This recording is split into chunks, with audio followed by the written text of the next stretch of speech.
been disposed of because of what he knew. Next evening, Thomas had been put on his own for the night at Knapford Station. As his driver and fireman left his own steam, he set off for the Sodor research complex.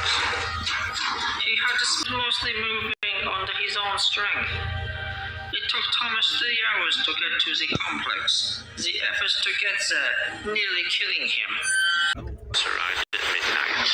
With no one around, he made his way to the shed where he was created.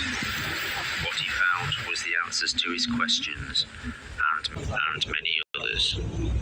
Since Sodor research had become producing closed vehicles, the world had asked, why had the first biofusion operation worked so well, but nearly every operation cinders inside?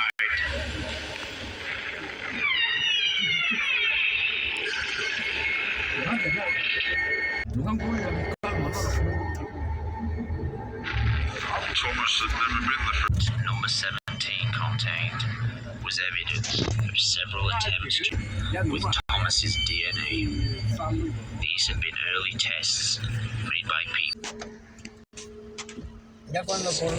by people with no experience of an experiment on this scale.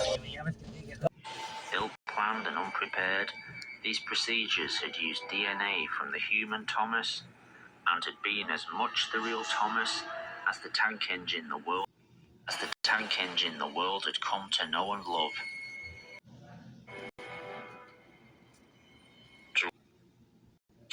Thomas the Tank Engine had been the Thomas we all knew as a boy. Had been the Thomas we all knew as a person had known and respected since Wilhelm first arrived. This tank engine was no more the real Thomas than all the failed creations made over the Thomas had all the human Thomas's memories and experiences. He had learned what Thomas had learned, known what had known, but so had all the previous failures.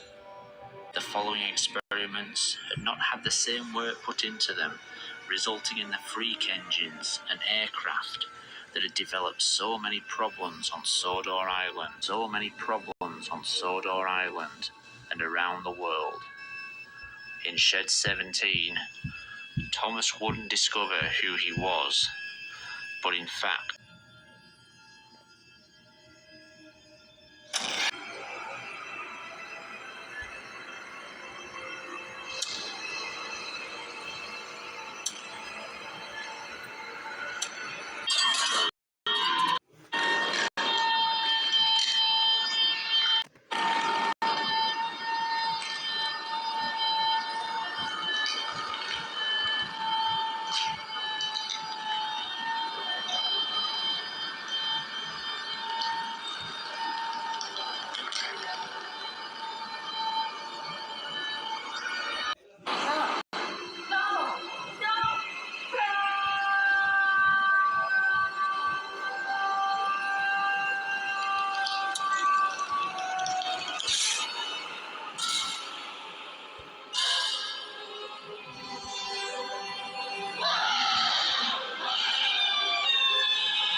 He had no idea he was only one of many clones. None of us did. But I guess as time passed, we stopped asking all the questions we had at first. We were just glad our friend was back with us. He could work for us. He became our servant in a way. Someone who drew in the crowds, helped create jobs, was eager to work. Thomas always thought of us as his friends. Sadly, over time we came to think of him as just really useful.